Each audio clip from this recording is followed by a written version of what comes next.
Al-Quran merupakan sumber prima yang diturunkan oleh Allah Subhanahu Wa Taala sebagai panduan bagi kehidupan manusia. Oleh sebab itu, Al-Quran dapat dijadikan sebagai panduan asas dalam penentuan halal haram, khususnya produk makanan dan barangan pengguna. Mengikut perkembangan sains dan teknologi kini, timbul pelbagai isu makanan dalam masyarakat Malaysia. Sebagai contoh, isu bahan mentah yang terkandung jelati, lemak, darah, arak dan haiwan yang haram seperti khinzir. Hal ini menimbulkan rasa kebimbangan di kalangan pengguna, khususnya Muslim, dalam memilih produk makanan yang dijamin kesuciannya. Jadi, Al-Quran sememangnya dijadikan rujukan utama terhadap penentuan halal haram dan memastikan konsep makanan ini menurut syariat Islam, iaitu halal lagi bersih. Objektif 1. Konsep dan perbezaan makanan halal dan haram menurut Al-Quran dan sains. Teori perubahan zat dalam aspek terminologi ialah perubahan dan pertukaran sesuatu bahan kepada bahan lain yang meliputi pertukaran zat dan sifat. Terdapat 3 bentuk istihalah, iaitu perubahan fizikal dan kandungan, perubahan fizikal sahaja dan perubahan kandungan sahaja. Teori perubahan zat menurut Al-Quran. Dalam pemerhatian surah Al-Nahlu ayat 66 menyatakan, konsep istihalah dapat dilihat bahawa susu yang dihasilkan oleh binatang ternakan adalah halal, walaupun ia berada di antara najis dan darah haiwan berkenaan. Susu itu terhasil dari makanan yang dimakan oleh haiwan tersebut yang kemudiannya dicernakan di dalam perut, di mana sebahagiannya menjadi darah, daging dan susu, manakala selebihnya menjadi najis. Ini adalah pendapat Ibnu Nujaim dan Ibnu Al-Arabi berkaitan dengan teori perubahan zat atau istihalah. Teori perubahan zat menurut sains, terdapat beberapa istilah iaitu transformation dan chemical decomposition. Transformation ialah menukar seluruh rupa atau watak sesuatu. Seterusnya, chemical decomposition bermaksud suatu keadaan penguraian atau proses peruputan. Terdapat beberapa proses dalam teori istihalah iaitu proses percampuran dan proses perubahan. Perbandingan teori perubahan zat antara makanan halal dan haram menurut Al-Quran dan sains ialah Al-Quran menekankan perubahan zat pada makanan halal dan haram sebagai sebahagian dari ajaran agama Islam, manakala sains memberi pemahaman tentang bagaimana zat-zat makanan mengalami transformasi yang berlaku dalam dunia kimia dan biologi serta perubahan zat secara ilmiah.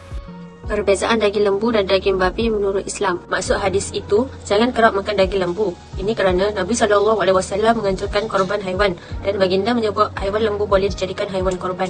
Ini bermakna boleh menyembelih lembu dan makan dagingnya, tapi bukan sekerap makan ikan dan ayam. Dr. Yusuf Al-Qardawi pula dalam kitabnya Al-Halal wal Al-Haram fil Al-Islam adalah perkara ketiga yang diharamkan Allah Subhanahu Wa Taala ialah daging babi.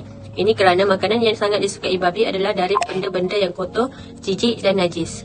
Perbezaan daging lembu dan daging babi menurut sains. Khasiat daging lembu kepada kesihatan adalah sumber tenaga yang tinggi dan membantu pembinaan otot. Selain itu, daging lembu juga membantu mempercepatkan penyembuhan luka dan meningkatkan sel darah merah. Manakala daging babi pula mengandungi cacing pita yang berbahaya kepada kesihatan manusia. Ia juga melambatkan proses penguraian protein dalam badan dan mengakibatkan kanser usus, iritasi kulit dan lain-lain. Bukti kebenaran dan perintah Allah bagi kepentingan makanan halal dalam surah Al-Baqarah ayat 168 menyatakan halalan tayyiban bermaksud halal lagi bersih, suci dan diyakini.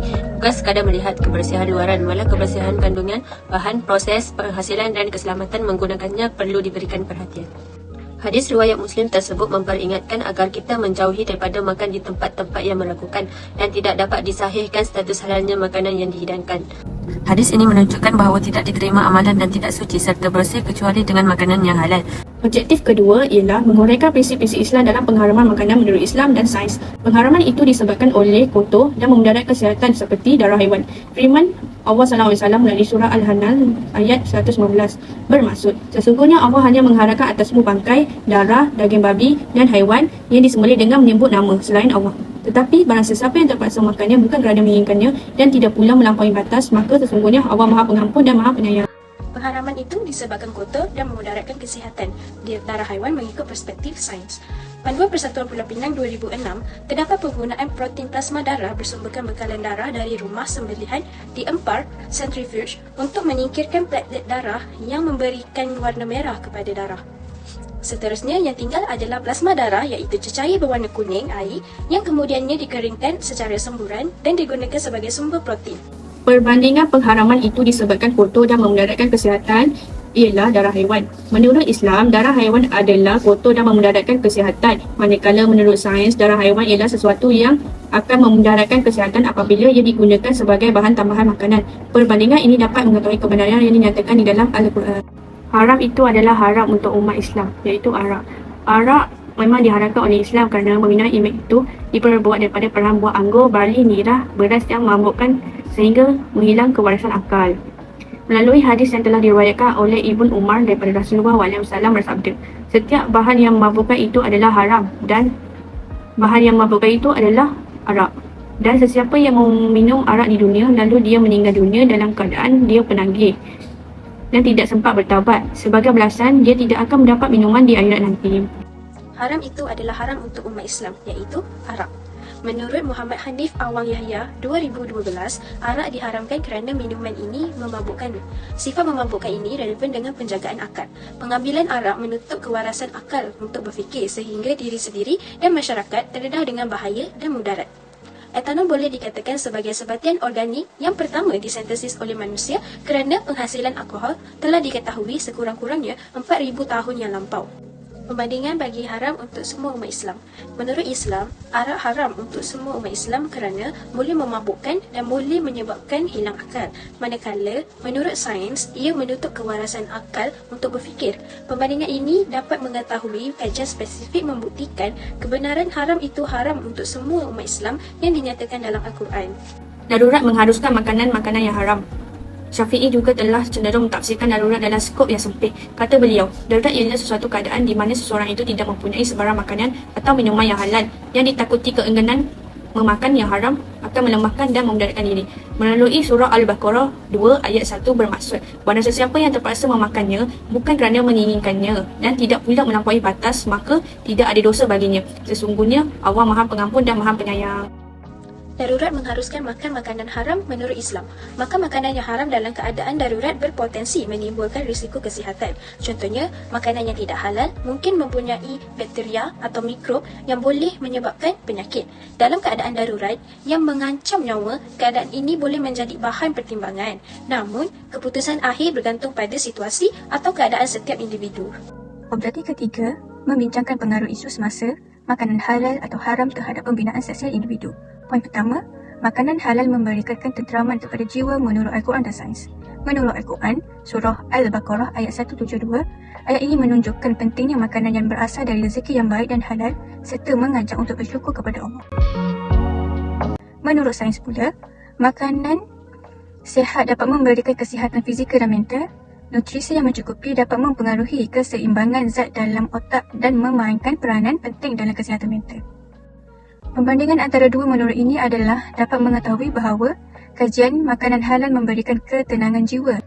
Poin kedua, makanan halal membersihkan hati dan menjaga lidah daripada bercakap sesuatu perkara yang tidak berfaedah.